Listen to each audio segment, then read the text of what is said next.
They say blood is thicker than water, but sometimes it's the blood that drowns you, not in violence, not in fury, but in silence, in the quiet betrayal that comes from those who are supposed to protect you.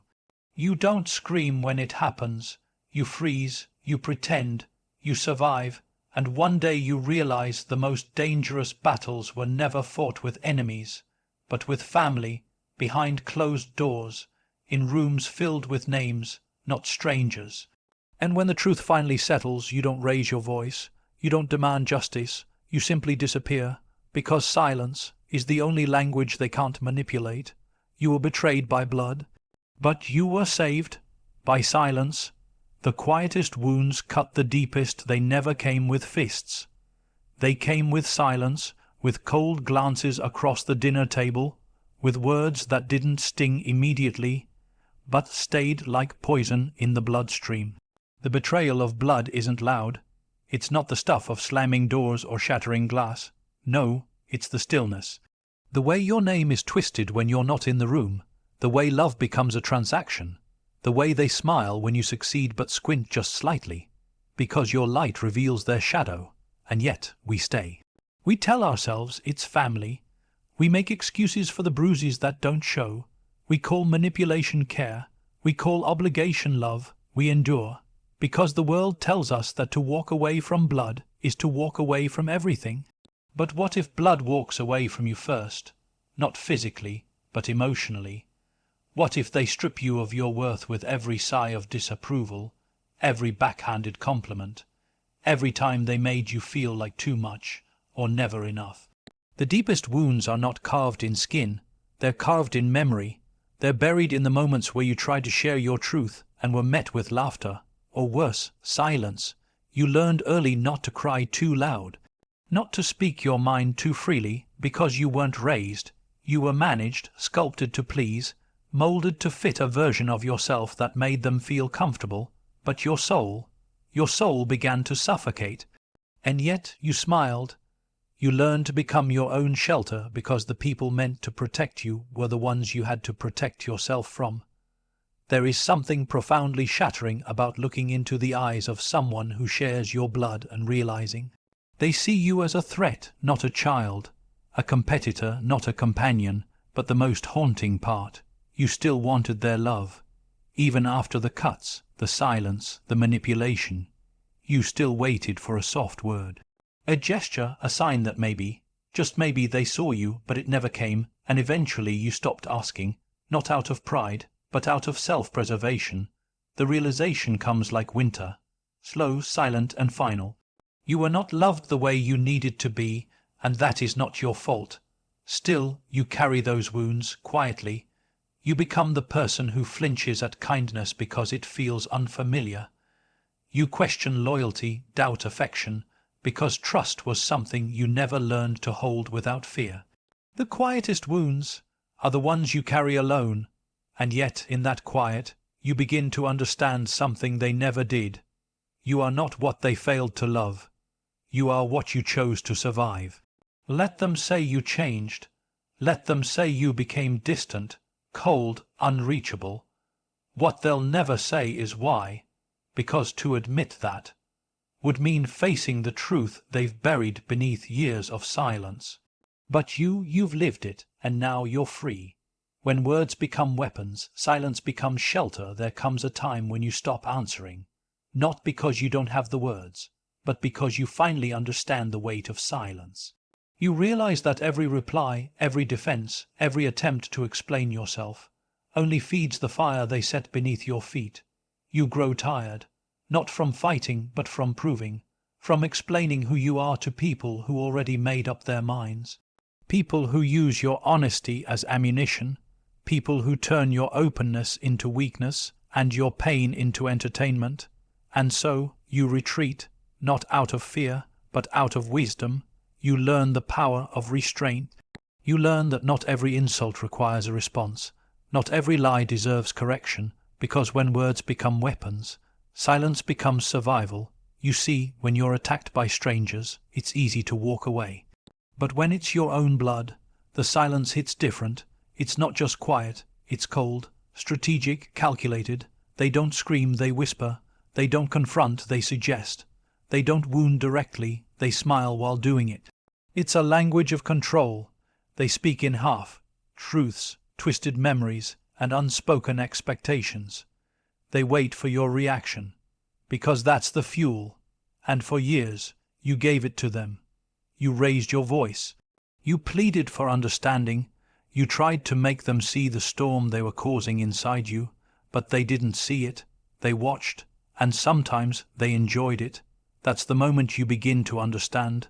Some people don't want peace. They want power, and so one day you stop speaking. Not because you've lost your voice, but because you've reclaimed it. You start choosing your silence not as a sign of surrender, but as a boundary, as armor. You stop explaining yourself to those who twist every word. You stop defending yourself against false accusations, half-heard rumors, or casual cruelty masked as jokes, because you finally realize the battle they're fighting has nothing to do with you. It's with themselves, their emptiness, their jealousy, their bitterness. You were just the mirror, and they hated the reflection. There is a peace that comes with silence, a heavy, sacred kind of peace. It doesn't mean you forget. It means you no longer bleed for people who refused to tend your wounds. It means you've built a home inside yourself where no one else has the key. It means your self-worth is no longer up for debate at family gatherings, behind closed doors, or in the mouths of those who never truly knew you. They may say you've grown cold. Let them. They may say you've changed. Let them. What they won't say is that you chose silence because every time you spoke, you were met with sharpened tongues. You chose silence because you finally understood. Peace is not something they will give you. It is something you will take, quietly, powerfully, without permission, because sometimes the loudest thing you can ever say is nothing at all. The art of detachment without bitterness. Detachment is not hatred. It is not revenge. It is not coldness dressed in silence. True detachment, the kind born from deep betrayal, is something quieter, softer. It is the slow unraveling of expectations, the gentle release of hope. It's looking at someone you once would have bled for, and feeling nothing, no rage, no longing, just a calm, aching clarity that says, this chapter is over. You don't get there overnight. It's not dramatic. It's not loud. It's the kind of evolution that happens in the unseen hours, in tear-stained pillows, in long walks where you say nothing, in conversations you rehearse in your head, but never speak aloud. It's in the small moments, when their name no longer burns, when their presence no longer threatens your peace, when you finally stop searching their words for meaning that was never there. It takes time to detach without bitterness. Because bitterness is easy. Bitterness gives you something to hold on to when the betrayal is still fresh. It makes you feel powerful when you're powerless, but it poisons you slowly. It makes your silence loud with resentment, your solitude heavy with what-ifs. And so you choose something different. You choose to let go, not for them but for yourself. You accept what they cannot give, what they will not understand, what they never apologized for. You stop waiting for closure because you realize some people will rewrite the story to protect their version of events. Some will call your boundaries betrayal. Some will claim innocence while standing in the ruins they helped create. And you don't argue anymore. There's freedom in that. A quiet kind of freedom.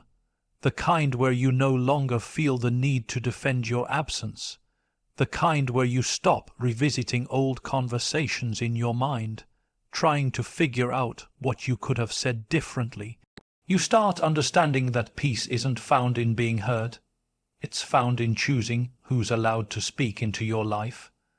And when you detach without bitterness, you stop needing anyone to agree with your side of the story. You stop needing validation for your pain, because healing is not about proving what happened. It's about no longer needing the wound to explain your strength. They may call it distance. They may say you're cold now, or heartless, or too quiet. But what they don't see is the years it took to feel nothing when once you felt everything.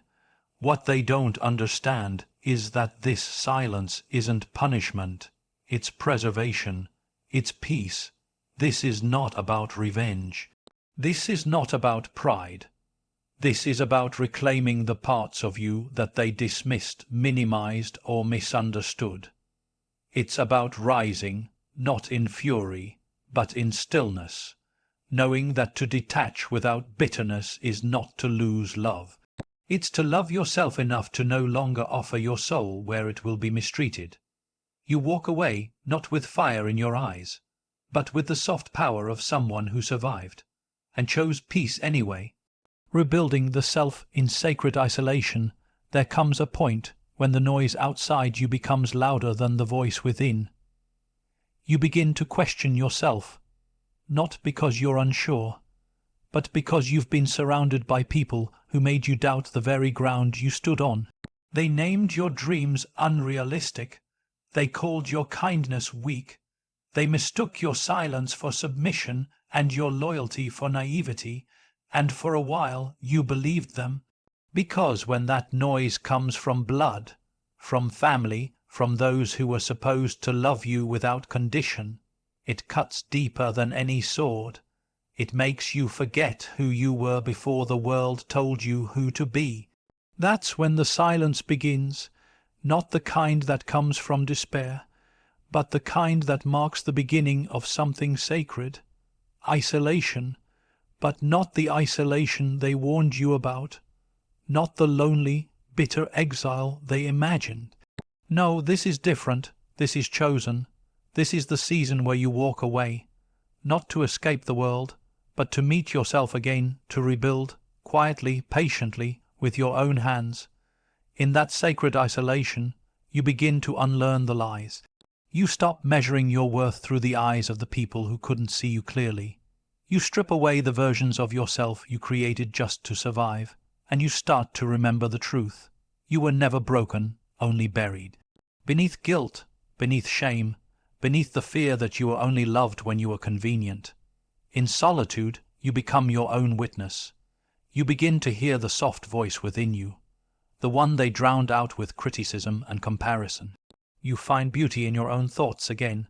You move without asking permission. You breathe without apology. You stop explaining your decisions to people who never earned that access to your life. And in doing so, you begin to reclaim your time, your peace, your identity. You start creating not to impress, but to express. You start dreaming again, not as an escape, but as a declaration. I am still here. They may not understand. They may mock your silence, misread your distance, label your isolation as arrogance. Let them. Their misunderstanding is not your responsibility. This space you've chosen, it is not cold, it is not bitter, it is not empty, it is sacred. It is the womb of your rebirth and the version of you that emerges from it. Wiser, calmer, sharper, not harder, but more discerning, not colder, but no longer burning yourself to keep others warm. In sacred isolation, you don't become less, you become whole. You realize that peace is not the absence of people. It is the presence of self, the solid ground beneath your own feet. And once you've found that place within, no one, not even blood, can take it from you again. You were not lost. You were just waiting for the noise to fade, so you could finally hear your own voice again. And now it speaks with power, letting them go without making a scene. There is a kind of goodbye that doesn't come with doors slamming or voices raised. No dramatic exits, no last words, just a stillness. A moment when you realize you no longer belong in rooms where your presence is questioned. A moment when you stop trying to make someone understand the weight of what they did, because you finally accept they never will, and you no longer need them to. That's the moment you walk away, without making a scene, not because you're weak, but because you're done. You see, there was a time when you would have pleaded, a time when you'd write long messages trying to explain how much it hurt. You'd try to salvage it, fix it, redeem what was left. You'd hope that your sincerity would make them see you again. But now you know better. You've learned that not everyone values honesty. Not everyone honors loyalty. Some people are only comfortable when they're in control of the story, of your emotions, of your worth. And when you stop playing that part, they call you distant, they call you changed. But the truth is, you're not changing into someone else. You're returning to yourself. Letting them go without a scene is not about avoiding conflict. It's about refusing to give your peace to chaos. It's about choosing not to argue with someone who's already decided what role you play in their version of the truth. It's walking out of a fire you kept trying to put out, realizing it was never your responsibility to keep others from burning what they couldn't control. And in doing so, you reclaim something priceless, your energy. It's a quiet liberation, one where you stop waiting for apologies that won't come. You stop looking for closure in places that only reopen your wounds, and slowly you begin to breathe again. You start making space, not for revenge, not for proving a point, but for healing, for clarity, for a life that doesn't revolve around explaining your worth to people who only listened when it suited them. You choose to grieve in silence and rise in private, and when they wonder where you went, let them wonder. When they notice your absence, let the silence be your statement, because not every chapter ends with fireworks. Some end with a whisper, and a door that closes gently behind you.